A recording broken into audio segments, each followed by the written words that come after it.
नमस्कार मेरे विद्यार्थियों, स्वागत है एक बार फिर से आपका हमारे YouTube channel MSPS 99 study centre पर। और आज मैं आपके लिए क्वेश्चन बैंक का जो नेक्स्ट पार्ट है वो लेकर आया हूँ। और इससे पहले मैं 5-6 पार्ट वो करवा चुका हूँ, तो उनको भी आप नोट कर लें। और इसको अपन शुरू करते हैं, तो इसके साथ ही आप अपनी नोटबुक लेकर बैठ जाएँ और साथ साथ इसको नोट करते रहें। और सबसे पहले भाई, आपने हमारे चैनल को सब्सक्राइब नहीं करा तो सबसे पहले चैनल को सब्सक्राइब कर लें और वीडियो को लाइक भी कर दें।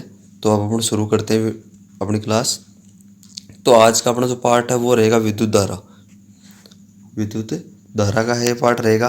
तो सबसे पहला क्वेश्चन अपन देखते हैं, विद्युत धारा किसे कहते हैं, इसका मात्रक लिखिए। विद्युत धारा का मात्रक और इसकी परिभाषा इसके अंदर पूछी गई है। तो इसका उत्तर हो जाएगा, किसी विद्युत चालक में किसी बिंदु से इकाई समय में गुजरने वाले आवेश की मात्रा को क्या कहते हैं, विद्युत धारा कहा जाता है। ये आवेश की जो मात्रा है उसको बोलते हैं विद्युत धारा, अथवा सिंपल सी परिभाषा अपन लिख सकते हैं, आवेश प्रवाह की दर को क्या कहते हैं, विद्युत धारा कहा जाता है। तो विद्युत धारा इसको आई से दर्शाया जाता है। तो इसका जो मात्रक है वो हो जाएगा, या जो सूत्र है वो हो जाएगा, आवेश Q बटा समय T। तो I बराबर Q बटा T हो जाएगा, या विद्युत धारा बराबर आवेश बटा समय हो जाएगा। फिर क्वेश्चन नंबर 2 अपन देखते हैं, विद्युत धारा का मात्रक लिखिए। तो विद्युत धारा का मात्रक वो होता है एम्पियर। क्या होता है, एम्पियर होता है। फिर अपन देखते हैं क्वेश्चन नंबर 3, एक एम्पियर को परिभाषित कीजिए।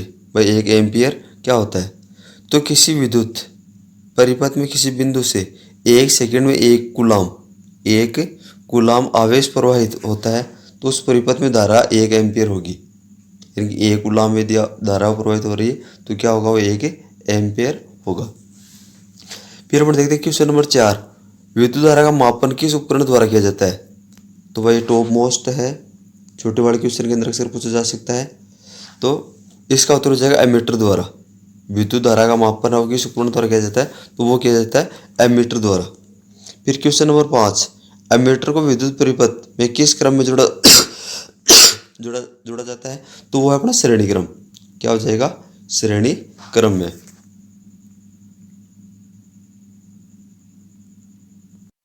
फिर अपन देखते हैं क्वेश्चन नंबर 6, एक कूलाम आवेश में इलेक्ट्रॉन की संख्या बताइए। तो एक कूलाम आवेश होता है, उसके अंदर इलेक्ट्रॉन की संख्या हो जाएगी 6 × 10 की घात 18। 6 × 10 की घात 18 है वो इलेक्ट्रॉन की संख्या हो जाएगी। फिर क्वेश्चन नंबर 7, एक इलेक्ट्रॉन पर कितना आवेश होता है। एक इलेक्ट्रॉन पर कितना आवेश होता है, तो एक इलेक्ट्रॉन पर आवेश होता है 1.6 × 10 की घात -19 कूलाम। तो ये इसका राइट आंसर हो जाएगा। फिर अपन देखते हैं क्वेश्चन नंबर 8, विद्युत विभवांतर किसे कहते हैं। विद्युत विभवांतर किसे कहा जाता है, तो किसी विद्युत परिपथ में एकांक धनावेश को एक बिंदु से दूसरे बिंदु तक ले जाने में किया गया जो कार्य है उसको क्या कहा जाता है, उन दोनों बिंदु के बीच का विभवांतर कहलाता है। और विभवांतर है उसका वो जो प्रतीक होता है वो V है। तो विभवांतर बराबर कार्य बटा आवेश, या V बराबर W बटा Q है, वो इसका सूत्र हो जाएगा। फिर क्वेश्चन नंबर 9, विद्युत विभवांतर का मात्रक लिखिए। तो इसका हो जाएगा जूल बटा कूलाम, या वोल्ट है वो इसका मात्रक हो जाएगा। फिर अपन देखते हैं नेक्स्ट क्वेश्चन नंबर 10, विद्युत विभवांतर का मापन किस उपकरण द्वारा किया जाता है। तो ये किया जाता है अपने वोल्टामीटर द्वारा। किसके द्वारा, वोल्टामीटर के द्वारा।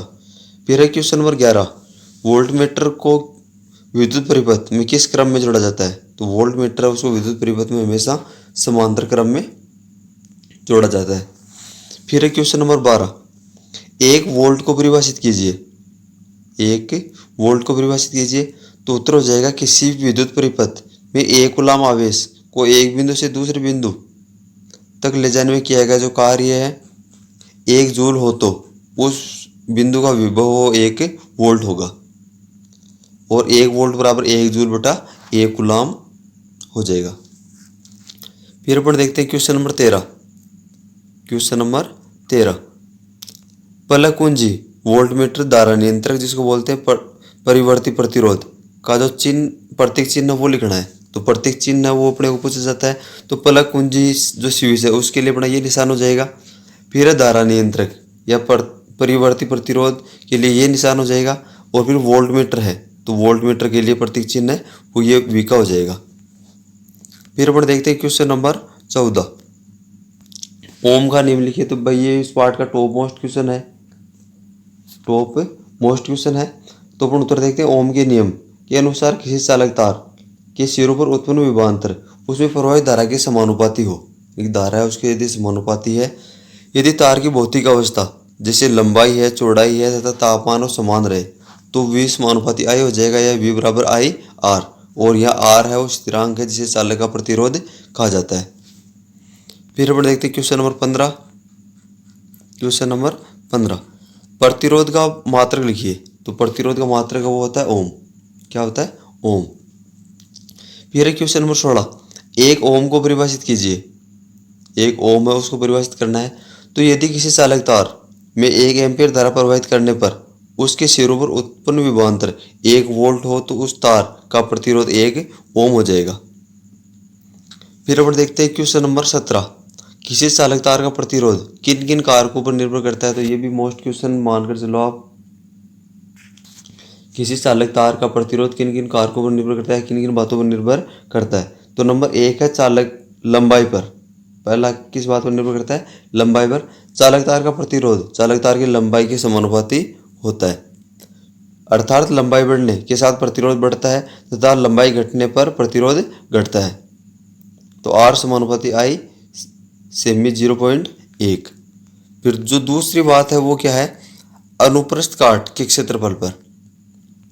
तो चालक तार का प्रतिरोध अनुप्रस्थ काट के क्षेत्र के व्युत्क्रमानुपाती होता है, अर्थात अनुप्रस्थ काट के क्षेत्रफल बढ़ाने से क्या होता है? प्रतिरोध घटता है तथा अनुप्रस्थ काट के क्षेत्रफल घटाने पर प्रतिरोध बढ़ता है। तो R समानुपाती A/1/A सेमी बराबर 0.2। और फिर समीकरण 1 और 2 से तो हो जाएगा R समानुपाती I या R1/A या R बराबर PI/A है, उसका आंसर हो जाएगा यहाँ पर। फिर यहाँ जो P एक स्थिरांक है जिसे चालक का विशिष्ट प्रतिरोध या प्रतिरोधकता कहा जाता है। यदि L बराबर 1 मीटर तथा A बराबर 1 m² हो तो R बराबर क्या हो जाएगा? P, अर्थात 1 मीटर लंबा तथा 1 वर्ग मीटर अनुप्रस्थ काट वाले तार का प्रतिरोध विशिष्ट प्रतिरोध कहलाता है। तो इसको कहा जाता है विशिष्ट प्रतिरोध। फिर अपन देखते हैं क्वेश्चन नंबर 18। क्वेश्चन नंबर 18, विशिष्ट प्रतिरोध या प्रतिरोधकता की इकाई लिखिए। तो ओम इंटू मीटर। क्या हो जाएगा? ओम इंटू मीटर, उसका राइट आंसर हो जाएगा। फिर अपन देखते हैं क्वेश्चन नंबर 19, प्रतिरोधों के श्रेणीक्रम संयोजन को समझाइए। तो ये क्वेश्चन भी मोस्ट है, मानकर चलो 3 या 4 नंबर वाले क्वेश्चन के अंदर आ सकता है। तो सबसे पहले देखते हैं श्रेणीक्रम संयोजन। प्रतिरोधों का ऐसा संयोजन जिसमें सभी प्रतिरोधों से गुजरने वाली धारा का मान क्या हो? समान। सभी के अंदर से बराबर मान के धारा गुजरे, लेकिन प्रतिरोधों के सिरों पर उत्पन्न जो विद्युत विभवांतर भिन्न भिन्न हो तो उसको कहा जाता है श्रेणीक्रम संयोजन। और इसको अपन इस आरेख से दर्शा सकते हैं, R1 R2 और R3 और V1 V2 और V3। और यह जगह यहाँ पर बैटरी के लिए निशान। माना 3 प्रतिरोध R1 R2 और R3 क्या दे रखे हैं? 3 जो प्रतिरोध है उसको दर्शाया गया R1 R2 और R3 से चित्रानुसार श्रेणीक्रम में संयोजित है। इनमें प्रवाहित धारा I है। तो R1 R2 R3 के सिरों के मध्य जो कुल विभवांतर V है, क्या है? V है। तो V बराबर V1 plus V2 plus V3 हो जाएगा। फिर IR बराबर IR1 बराबर क्या हो जाएगा? IR1 plus IR2 plus IR3। ओम के नियम से क्या हो जाएगा? V बराबर IR। तो IR बराबर I और कोष्टक R1 plus R2 plus R3 या RS बराबर R1 plus R2 plus R3 या RS है वो श्रेणीक्रम संयोजन के तुल्य प्रतिरोध है। RS क्या है? श्रेणीक्रम संयोजन का तुल्य प्रतिरोध है। यदि N प्रतिरोध आपस में श्रेणीक्रम में जुड़े हुए हैं, यदि N की प्रतिरोध N लिया गया है तो आपस में श्रेणीक्रम में जुड़े हुए तो तुल्य प्रतिरोध वो क्या हो जाएगा? RS बराबर R1 plus R2 plus R3 और प्लस RN हो जाएगा। फिर अपन देखते हैं क्वेश्चन नंबर 20। क्वेश्चन नंबर 20, प्रतिरोधों के समांतर क्रम संयोजन को समझाइए।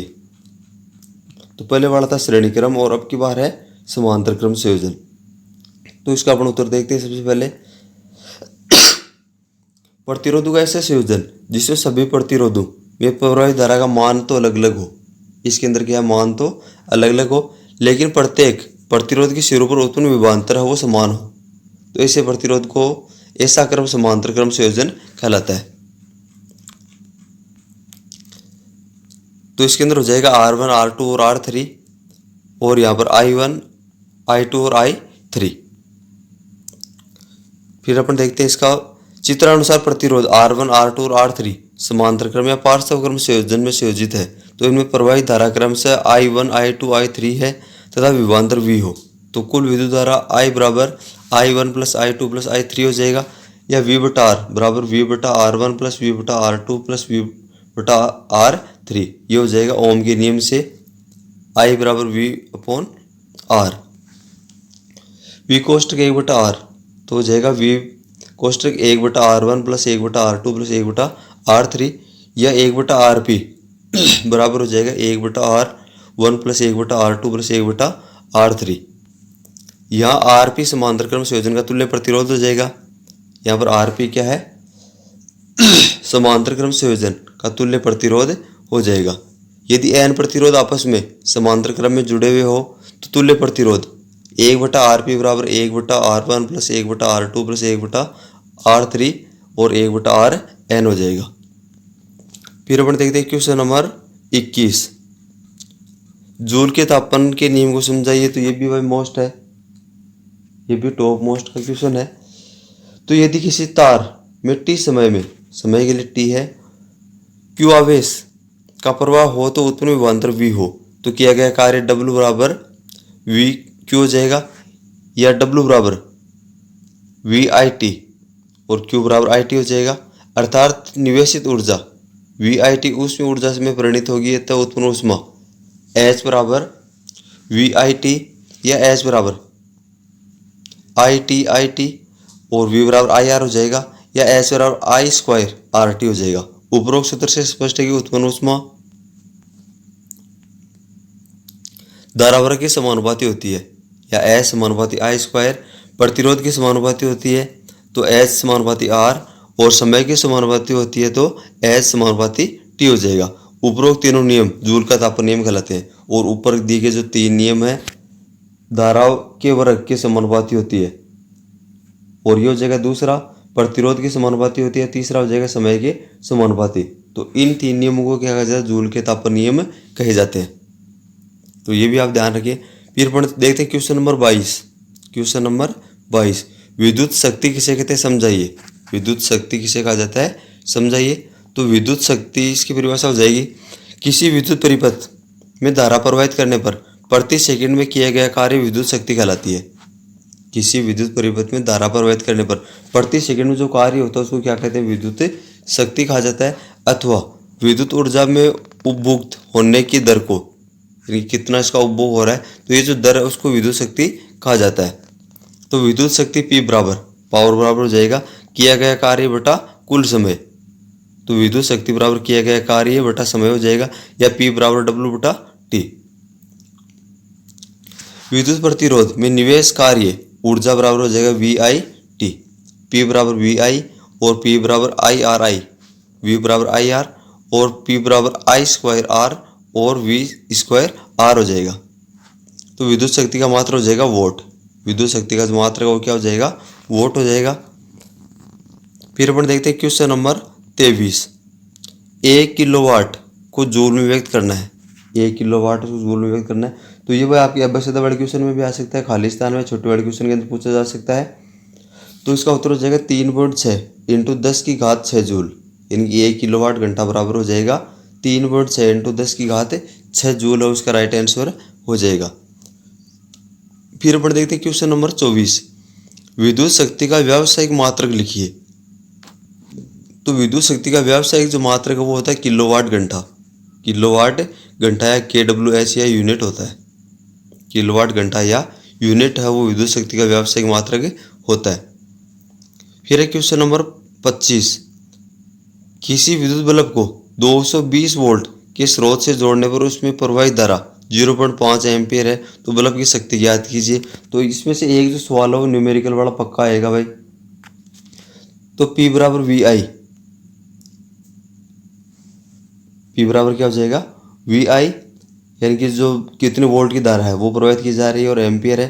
तो इसके अंदर P V का मान हो गया 220, P बराबर V का मान तो क्या हो गया 220 और I का मान हो गया 0.5। तो इसको अपन इंटू करते हैं तो ये हो जाएगा P बराबर 110 वोल्ट, या V बराबर 220 वोल्ट और I बराबर 0.5 है। यहाँ पर ये अपन मान रख दिया और इसको अपन हल करते हैं तो इसका 110 वाट वो आंसर हो जाएगा। फिर देखते हैं क्वेश्चन नंबर 26।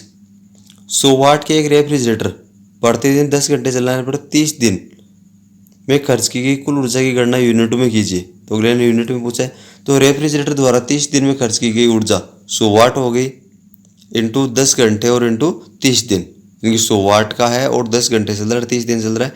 तो इसको अपन इंटू करते हैं तो ये हो जाएगा 30,000 वोट घंटा। खर्च की गई ऊर्जा यूनिट है तो यूनिट में बदलने के लिए अपन क्या करेंगे, इसको 1000 से डिवाइड कर देंगे।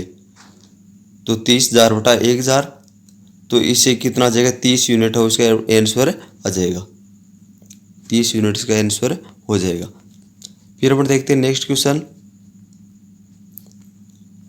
तो ये था भाई अपना 12वां पार्ट जो कंप्लीट हो गया है और उम्मीद करता हूँ आपको वीडियो अच्छा लगा होगा। वीडियो यदि आपको अच्छा लगता है तो आप वीडियो को लाइक करें और इसी के साथ आपके जो साथी है उन तक भी सामग्री पहुँचे। तो इसके लिए आप इस वीडियो को शेयर करें और ज़्यादा से ज़्यादा अपने चैनल को सब्सक्राइब करें। और भी जो आपके साथ वाले हैं जानकार साथी दोस्त तो उनसे भी आप चैनल को सब्सक्राइब जरूर करवाएं। तो प्यारे विद्यार्थियों इसी के साथ धन्यवाद, बेस्ट ऑफ लक।